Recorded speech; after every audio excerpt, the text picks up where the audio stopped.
Good. Okay, Tom, so we've already looked at one of your schemes earlier on the backland development side, and this scheme in Purley, you can take us through now. Again, I think it really highlights three of the things that are very important to any client, which is the creativity of design, an amazing use of space to create as much living space and units as possible within a tight area, and also, most importantly, maximizing the value as well for your client to make sure that they're getting the returns they need to achieve. So talk us through this Purley scheme.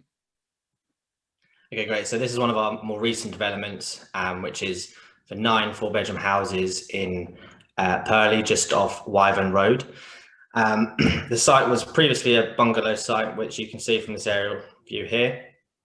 And the topography was quite challenging, as is the case with most of the sites that we work on in Purley. And if I just flick through to the landscape plan, we were able to achieve 9 houses here. And basically, our approach was to provide a building which fronted the street here and created some prominence in the corner, which is very much in line with Croydon's Suburban Design Guide. And then the key aspect to us getting approval on these houses to the rear was through a shifting and chamfered facade, which you can see demonstrated here. The reason we went for that is because Croydon's Suburban Design Guide states that the first sort of 10 meters of anyone's private amenity is to be protected above all means, and any overlooking distances have to be 10 meters or greater. So we introduced these angled facades to increase that overlooking distance and the aspect distance from the upper floors of these properties, and also ensure that there was no direct overlooking to the first 10 meters to the garden of number 4. So that's quite well demonstrated here, and that was what really won us over with the council at pre-app, and enabled us to get these 9 substantial units on the site. That, and actually a really thorough contextual representational study, which is key with Croydon at the moment, because there's a lot of activity there, as I'm sure everyone knows.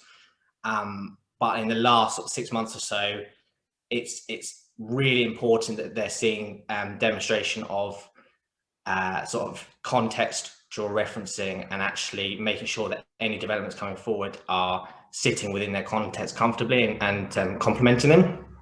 So we achieved this by the split facade in terms of materiality between the red brick and the white brick. The red brick is obviously quite prominent within the immediate context, but also there's a lot of render within the immediate surroundings, which the council also say they don't support. So we went with a white brick here, and we also introduced these hit and miss brickwork panels in front of windows, which created visual interest, but also increased daylight within those spaces while screening those angled views towards the amenity, which again was key. Great, I think they're fantastic.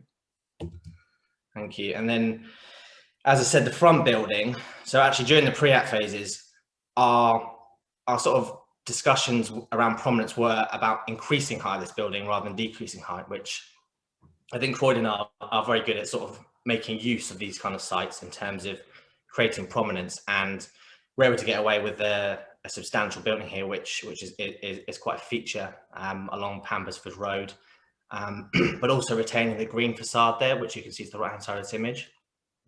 And yeah, so these are being built out on site at the moment, and we're looking forward to sort of showing the end product in the next year or so.